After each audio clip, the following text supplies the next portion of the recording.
This is the one-year anniversary of my presidency, and the Democrats wanted to give me a nice present. So let me talk about some of the build-up to all of this. There were really two key issues that the Democrats and the Republicans were fighting over in the lead up to this bill and to the budget, why they couldn't get a budget passed in the first place. For the Democrats, that issue is undocumented immigrants, specifically those DACA recipients. They wanted some deportation protection for about 700,000 of those dreamers brought to the United States as undocumented immigrants when they were young children. The Republicans were trying to use that as a bit of a bargaining chip to push through more funding for the wall, the border wall that Trump called for, and also tighter border security in general. So the two parties went back and forth for a while, couldn't agree on anything. The shutdown was looming. There was a bipartisan solution proposal last week, but Trump rejected that proposal, and now the government has shut down, and both sides are blaming each other for all of this. Let's hear from the Senate Majority and Minority House leaders. What we've just witnessed on the floor was a cynical decision by Senate Democrats to shove aside millions of Americans for the sake of irresponsible political games. The government shutdown was 100% avoidable. The blame should crash entirely on President Trump's shoulders. This will be called the Trump shutdown. And John, this is actually the first time that this has happened. The government has shut down when one party controls both Congress and the White House. So that's the legislative mechanics of all of this, Megan. So let's talk nuts and bolts. What does it mean for Americans? Well, it's going to affect a lot of people. Why don't we start by showing what the effect this will have in the United States? So we know at least 690,000 government workers will be on unpaid leave starting now.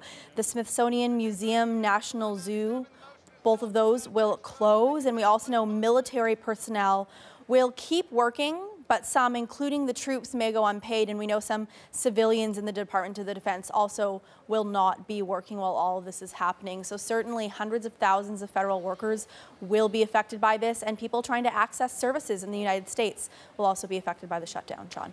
Thanks, Megan.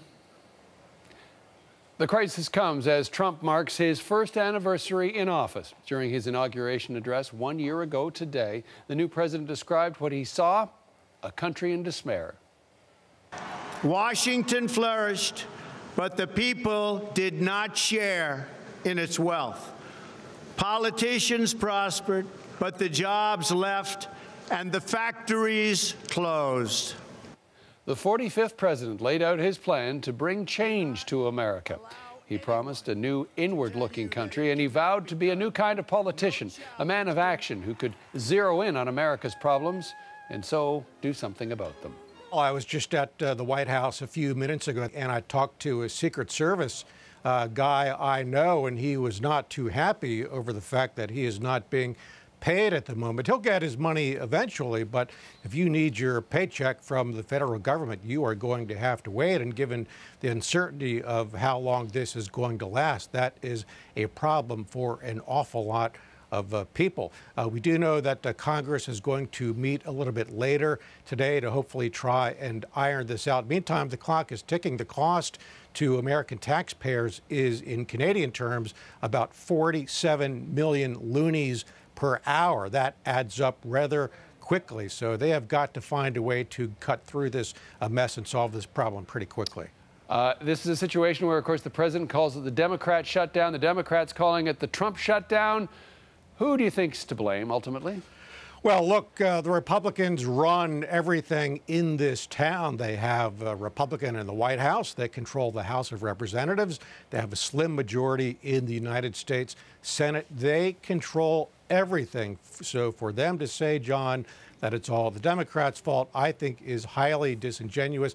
They claim that, well, in the Senate to overcome sort of, not to get into sort of the procedural details of how the Senate works, but they need 60 votes to figure out a way to get beyond this budget mess. There aren't 60 Republican votes. In fact, a couple of Republicans defected last night and voted with Democrats. But even so, Republicans run everything. But of course, Donald Trump being Donald Trump, that hasn't stopped him from blaming the Democrats for this whole thing. But the fact that this is occurring, by the way, as you mentioned in your lead, on the first anniversary of his swearing in as president, boy, bad timing for him. It just looks bad. And cue the tiny violins. He's unhappy that he can't go down to Florida for his big first-year anniversary party. He hoped to go down there last night. So I for one, feel very sorry for him. Well, and there's probably a big cake that somebody's baked at Mar-a-Lago that's now going to go begging with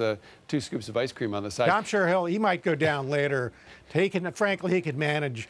You can be president anywhere with communications and everything, but it just looks bad. The optics are bad, so I'm not quite sure what he's going to do. And the schedule for today that they just put out a little while ago, in fact, shows no travel. So as far as we know for now, he is staying put. Okay, let's look back on that first year, setting shutdown aside for a moment. Paul, what stands out for you over the last year? Well, if you look at the polls, this is the most unpopular president of the post-war era, going back to 1945.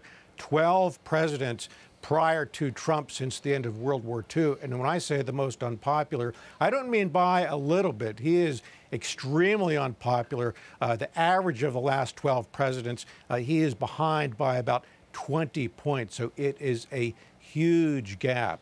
That being said, his supporters, which are roughly maybe 40% of the country, according to sort of an average of all polls, they love this president. The other 3/5 of the country, though, are horrified and appalled. I think most of the world is as well, if you look at the global surveys as well. So a very divided, polarized country. No surprise there, but 2/5 of the country love him, 3/5 do not. So the big picture is here, he has done a good job of playing to his base, but the rest of the country, he has not done very much. He has not expanded his base at all. In fact, he's alienated most of the country. I think that this does not bode well for him as we head into, it's a big election year and midterm elections in November, and of course, his presumed re-election bid in 2020.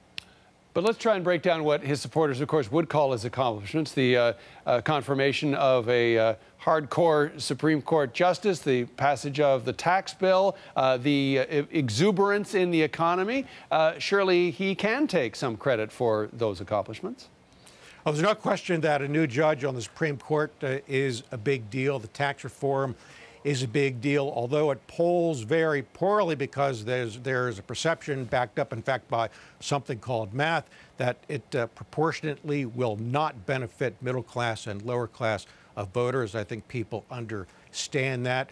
And beyond the Supreme Court judge, by the way, there have been a bunch of lower court justices that, frankly, are going to put Trump's stamp on this country long after Donald Trump has left the scene. They are thrilled about that. They're also thrilled with the fact that he has cut all kinds of regulations. Businesses like that as well. So those are accomplishments that Trump supporters can absolutely turn to.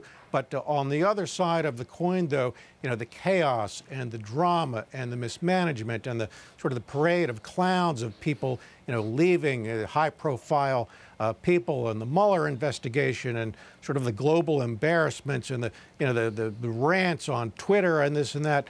Most Americans think that it is an embarrassment. So again, you can, whatever side of the coin you are on here, you can find something to complain about or praise.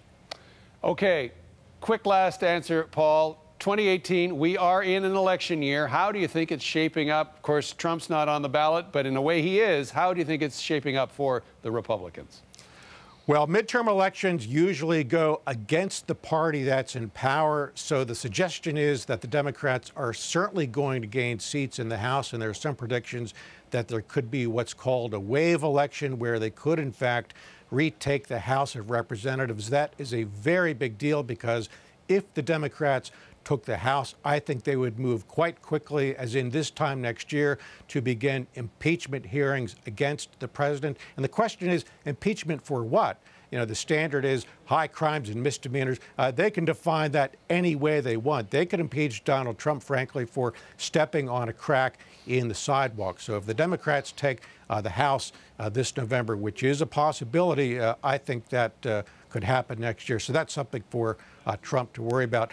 That being said, he cannot really be removed from office, though, unless the Senate convicts Trump. It takes 67 votes, 2/3 of the Senate, to actually convict and remove the president. So he could be impeached in the House. There aren't numbers in the Senate, rather, to convict him. So I think we are going to be stuck with Donald Trump unless Robert Mueller pulls some kind of a rabbit out of the hat. I think we're stuck with Trump for another 3 years.